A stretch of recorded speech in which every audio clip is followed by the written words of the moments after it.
Welcome to Falcon computer academy. मैं हूं केवल विजय और मैं आज आपको पढ़ाने जा रहा हूं एमएस वर्ड के अंदर कुछ नई कमांड्स। आज हम बात करेंगे एडमिशन फॉर्म बनाने के बारे में, वो भी फिलेबल एडमिशन फॉर्म विद प्रोटेक्शन के साथ। प्रोटेक्शन का मतलब ये हुआ कि अगर आपने इस फॉर्म को कहीं पे सेंड करना है, किसी को भेजना है, तो बाकी कहीं पर भी चेंजिंग नहीं होगी। यानी आपका टाइटल हो गया, आपका बाकी इदारे का नाम हो गया, या उसके बाद आपके ये सब हेडिंग हो गई, ये बिल्कुल नहीं चेंज होंगी। सिर्फ जहां पे इंफॉर्मेशन फिल करनी है सिर्फ वहीं पे इंफॉर्मेशन फिल कर सकते हैं, बाकी इसके अलावा कहीं पर भी कुछ भी राइट नहीं कर सकते। तो ये फॉर्म कैसे जनरेट करना है आज हम इसके बारे में डिटेल से पढ़ने वाले हैं। लेक्चर स्टार्ट करने से पहले हमेशा की तरह यही कहूंगा कि अगर आज की इस वीडियो से कुछ आप सीख पाए, कुछ आप न्यू लर्न कर पाए, तो इस वीडियो को लाइक जरूर कर दीजिएगा। तो स्टार्ट करते हैं आज का लेक्चर। सबसे पहले एक न्यू फाइल हम क्रिएट करते हैं, न्यू पे आते हैं एंड ब्लैंक डॉक्यूमेंट पे क्लिक करते हैं। उसके बाद फिर आपने क्या करना है कि आप लेआउट पे आएंगे और उसके बाद साइज हम इसका यहाँ पे हमेशा की तरह A4 लेंगे, ओरिएंटेशन पोर्ट्रेट कर लेते हैं, मार्जिन नॉर्मल कर लेते हैं और आफ्टर स्पेसिंग आप चाहें तो यहाँ पे 0 कर सकते हैं। और उसके बाद फाइल को आपने सेव करना है तो आप Ctrl+S करेंगे। Ctrl+S करने के बाद ब्राउज पे आएंगे और यहाँ पे फाइल को नाम देते हैं फॉर्म, एडमिशन फॉर्म कर लेते हैं और उसके बाद 2023 और एंटर प्रेस करते हैं तो फाइल हमारे पास यहाँ पे सेव हो जाती है। तो इस तरह से आपने सबसे पहले फाइल को सेव करना है और सेव करने के बाद फिर आपने क्या करना है कि आपने यहाँ पे आपने हेडिंग टाइप करनी है। जैसे मैंने यहाँ सबसे पहले यहाँ पे हेडिंग टाइप कर ली, एडमिशन फॉर्म मैंने कर लिया और यहाँ पे टाइप करते हैं फिलेबल फॉर्म विद प्रोटेक्शन कर लेते हैं। ये मैंने वैसे टाइटल लिख दिया, अब अपनी मर्जी से कुछ भी यहाँ पे राइट कर सकते हैं। उसके बाद यहाँ पे हमने एक छोटा सा टेबल लेना है प्रैक्टिस करने के लिए। आप जैसा चाहे फॉर्म डिजाइन करें मगर तरीकाकार यही रहेगा जो मैं आपको पढ़ाने जा रहा हूँ। तो इसके लिए आपने डेवलपर टूल पे आना है। डेवलपर टूल देखिए मेरे पास यहाँ पे शो हो रहा है। अगर आपके पास ये शो नहीं हो रहा तो आपने किसी भी टैब के ऊपर राइट क्लिक करना है। होम टैब है, इंसर्ट है या ड्रॉ टैब है, किसी भी टैब के ऊपर राइट क्लिक करेंगे। कस्टमाइज द रिबन पे हम आएंगे और आपके सामने कस्टमाइज द रिबन का ये डायलॉग बॉक्स ओपन होगा। तो यहाँ पे डेवलपर टूल की कमांड आपके पास अगर अनचेक है तो यहाँ पे क्लिक कर लेंगे और ये इसके ऊपर चेक का साइन आ जाए और ओके क्लिक करेंगे तो ये आपके पास ऑन हो जाएगी। अब उसके बाद फिर हमने क्या किया, हम इंसर्ट पे आते हैं, टेबल पे आते हैं और यहाँ पे हमने इंसर्ट टेबल पे आना है और फर्स्ट कीजिए मैंने यहाँ पे 2 कॉलम्स ले लिए और उसके बाद मैंने यहाँ पे 4 रोज ले ली और ओके क्लिक करते हैं तो इस तरह से आपके पास यहाँ पे टेबल इंसर्ट हो जाएगा। इसको यहाँ से हम रिसाइज करते हैं और रिसाइज करने के बाद फिर आपने क्या करना है कि यहाँ पे इसकी आप हाइट इसकी बढ़ाना चाहते हैं। जैसे हम इस टेबल को सिलेक्ट करते हैं, टेबल को सिलेक्ट करने के बाद लेआउट पे आते हैं और उसके बाद आपने इसकी हाइट को इस तरह से बढ़ा देना है और उसके बाद यहाँ पे इसको सेंटर कर लेंगे ताकि डाटा यहाँ पे सेंटर में राइट हो जाए। फिर उसके बाद इसी तरह से आपने इसको सिलेक्ट करना है, सेंटर में लेके आए डाटा को, इस तारीख को सिलेक्ट करते हैं और उसके बाद इसका फॉन्ट साइज 26 करते हैं और उसके बाद यहाँ पे इसका फॉन्ट स्टाइल हम यहाँ पे चेंज कर लेते हैं और उसके बाद इसमें कुछ स्टाइलिश अगर कलर देना चाहते हैं, ग्रेडियंट देना चाहते हैं तो उसके लिए आपने क्या करना है, डाटा के ऊपर राइट क्लिक करेंगे और आपने यहाँ पे फाउंट के ऊपर क्लिक करना है या कीबोर्ड से Ctrl+D प्रेस करेंगे। उसके बाद फिर आपने टेक्स्ट इफेक्ट पे क्लिक करना है, टेक्स्ट फिल पे आपने आना है, ग्रेडियंट पे हम क्लिक करेंगे और अपनी मर्जी से यहाँ पे जो चाहे कलर हम यहाँ पे सिलेक्ट करें और उस पर ओके क्लिक करेंगे एंड ओके क्लिक करेंगे। इसमें देखें आपके पास इस तरह से कलर अप्लाई हो जाएगा। अगर आप इसका कलर भी यहाँ पे चेंज करना चाहते हैं तो वही तरीका कार है कि राइट क्लिक करना है, फाउंट पे आना है, टेक्स्ट इफेक्ट पे आना है, फिल पे आएंगे और उसके बाद ग्रेडियंट पे आएंगे और यहाँ से अपनी मर्जी का कोई भी कलर हम यहाँ पे सिलेक्ट कर लेंगे। जैसे फर्स्ट कीजिए मैंने ये वाला कलर यहाँ पे सिलेक्ट कर लिया ग्रीन और ओके क्लिक करेंगे एंड ओके क्लिक करेंगे और इसको आप यहाँ से बोल्ड कर लें और फाउंट चेंज करना है तो फाउंट थोड़ा सा आप यहाँ पे बढ़ा भी सकते हैं।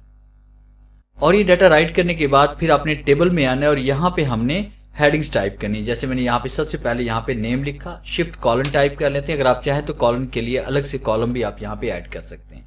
फिर इसके बाद मैंने यहाँ पे टाइप कर लिया, फर्ज कीजिए कि यहाँ पे फादर्स नेम हम टाइप कर लेते हैं, फादर्स नेम कर लेते हैं यहाँ पे। अगर कॉलम का साइज कम है तो यहाँ से आप इसको बढ़ा भी सकते हैं। उसके बाद यहाँ पे हम टाइप कर लेते हैं कोर्स और फिर उसके बाद यहाँ पे शिफ्ट कॉलन हम देंगे, यहाँ पर भी शिफ्ट कॉलन हमने देना है और यहाँ पे इसमें टाइप कर लेंगे इसमें टाइमिंग या फिर ग्रुप वगैरह हम यहाँ पे टाइप कर लेते हैं और शिफ्ट कॉलन यहाँ पे देते हैं। अब उसके बाद यहाँ पे हमने फॉर्म की शक्ल में इसको डाटा प्रोवाइड करना है, यानी हम डेवलपर टूल का यहाँ पे इस्तेमाल करेंगे। तो इसके लिए आप डेवलपर टूल पे आएंगे और डेवलपर टूल पे आने के बाद आपने डिजाइन मोड पे क्लिक करना है। डिज़ाइन मोड पे क्लिक करने के बाद आपने यहाँ पे इसमें आना है प्लेन टेक्स्ट कंटेंट कंट्रोल पे क्लिक करेंगे। जैसे यहाँ पे क्लिक करेंगे तो आपके पास देखें इस तरह से ये एक छोटा सा बॉक्स ओपन हो जाएगा। आपने यहाँ पे राइट करना है कि यहाँ पे आप क्या राइट करवाना चाहते हैं। अब यहाँ पे हम टाइप करते हैं राइट योर नेम कर लेते हैं। फिर इसके नीचे हम यहाँ पे क्लिक करते हैं, दोबारा उसी जगह पे क्लिक करेंगे और इसी तरह से डाटा को हम यहाँ पे सिलेक्ट करेंगे और सिलेक्ट करने के बाद यहाँ पे टाइप करेंगे राइट फादर्स नेम। फिर इसको नीचे यहाँ पे क्लिक करते हैं, दोबारा यहाँ पे क्लिक करना है। याद रखिए डिज़ाइन मोड ऑन आपने रखना है और इसको हम सिलेक्ट करते हैं। सिलेक्ट करने के बाद फिर हमने यहाँ पे राइट कोर्स और फिर हम यहाँ पे क्लिक करते हैं। क्लिक करने के बाद आपने दोबारा यहाँ पे क्लिक करना है और उसी तरह से हमने इसको सिलेक्ट करना है दोबारा से और यहाँ पे टाइप करते हैं राइट ग्रुप। इस तरह से आपने डाटा को राइट कर लेना है, मगर फॉर्म किसी भी तरह का हो सकता है। मैं एक सिर्फ सिंपल सी आपको मिसाल दे रहा हूँ कि इस तरह से आप फॉर्म को डिज़ाइन कर सकते हैं। जब ये कंप्लीट हो जाए तो फिर आपने डिज़ाइन मोड पे क्लिक करना है और डिज़ाइन मोड से आप बाहर चले जाएंगे तो आपके पास इस तरह से ये क्रिएट हो चुका है। अब यहाँ पे क्लिक करेंगे, क्लिक करने के बाद देखिए हम यहीं पे इसी जगह पे जहाँ पे आपने डाटा राइट किया था, राइट यूर नेम, आप यहाँ पे नाम टाइप करें। जैसे मैंने यहाँ लिखा अली रज़ा खान हम कर लेते हैं। फिर उसके बाद फादर नेम टाइप कर लेते हैं राशिद अली और उसके बाद यहाँ पे राइट कोर्स कर लेते हैं। जैसे फर्स्ट के मैंने कर लिया यहाँ पे ऑफिस मैनेजमेंट और उसके बाद यहाँ पे राइट ग्रुप कर लेते हैं। जैसे मैंने यहाँ पे कर लिया मॉर्निंग। अभी देखिए इस तरह से ये डाटा आप राइट कर रहे हैं बड़ी आसानी के साथ और उसको रिसाइज वगैरह सब कुछ यहाँ पे अभी हम कर सकते हैं। मगर हम ये चाहते हैं कि आप जब भी इस फॉर्म को कहीं पे मेल करें, कहीं पे सेंड करें या जब भी आप फिलिंग करें तो सिर्फ यहाँ पे डाटा राइट हो, बाकी कहीं पर भी डाटा राइट ना हो। अभी देखिए हम यहाँ पे अगर कुछ भी चेंज करना चाहें तो बड़ी आसानी के साथ यहाँ पे कर सकते हैं। जैसे मैंने यहाँ पे लिख दिया डेट, तो बड़ी आसानी के साथ यहाँ पे चेंजिंग हो रही है। मगर मैं चाहता हूँ कि सिर्फ यहाँ पे डाटा राइट हो, बाकी डाटा कहीं पर भी राइट ना हो। तो इसके लिए आपने क्या करना है, डेवलपर टूल पे आएंगे या फिर आपने रिव्यू पे जाना है। रिव्यू में रिस्ट्रिक्ट एडिटिंग की कमांड हमारे पास मौजूद है। डेवलपर टूल पे क्लिक करेंगे तो यहाँ पर वही कमांड आपके पास मौजूद है। आप यहाँ पे क्लिक करें, क्लिक करने के बाद आपके राइट साइड की तरफ रिस्ट्रिक्ट एडिटिंग का पैनल ओपन होगा। आपने allow only this type of editing in the document पे आप क्लिक करेंगे और उसके बाद नो चेंज रीड ओनली के ड्रॉप डाउन पे आप क्लिक करेंगे और यहाँ पे फिलिंग इन फॉर्म पे क्लिक कर लेना है और यहाँ पे यस स्टार्ट इन्फोर्सिंग प्रोटेक्शन पे आप क्लिक करें और यहाँ पे अपनी मर्जी का कोई भी पासवर्ड टाइप कर लें ताकि सिर्फ आपका डाटा यहाँ पे राइट हो सके और कहीं पर भी राइट ना हो। मैंने पासवर्ड यहाँ पे 1 2 3 टाइप किया, फिर इसके बाद 1 2 3 हम टाइप करते हैं और ओके क्लिक करते हैं तो प्रोटेक्शन अप्लाई हो चुकी है। अब आप देखें कि यहाँ पे आप क्लिक करेंगे तो यहाँ पे बिल्कुल डाटा आपका राइट नहीं होगा, सिर्फ यहाँ पे डाटा आप राइट कर सकते हैं। जिस तरह हमारे पास यहाँ पे इसमें आ रहा है अली रज़ा खान और मैंने यहाँ पे टाइप कर लिया माजिद अली और फादर नेम हम कर लेते हैं इसमें साजिद अली। तो बड़ी आसानी के साथ चेंज हो रहा है, मगर यहाँ पे कोई चेंजिंग हमारे पास नहीं हो रही।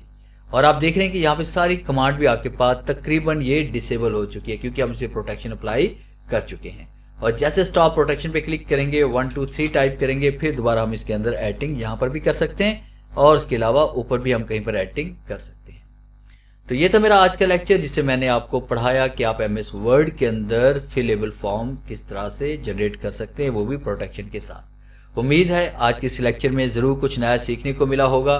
वीडियो अच्छी लगी है तो इसे लाइक कीजिए और अपने दोस्तों के साथ शेयर कीजिए। मिलते हैं हम नेक्स्ट लेक्चर में, तब तक के लिए गुड बाय।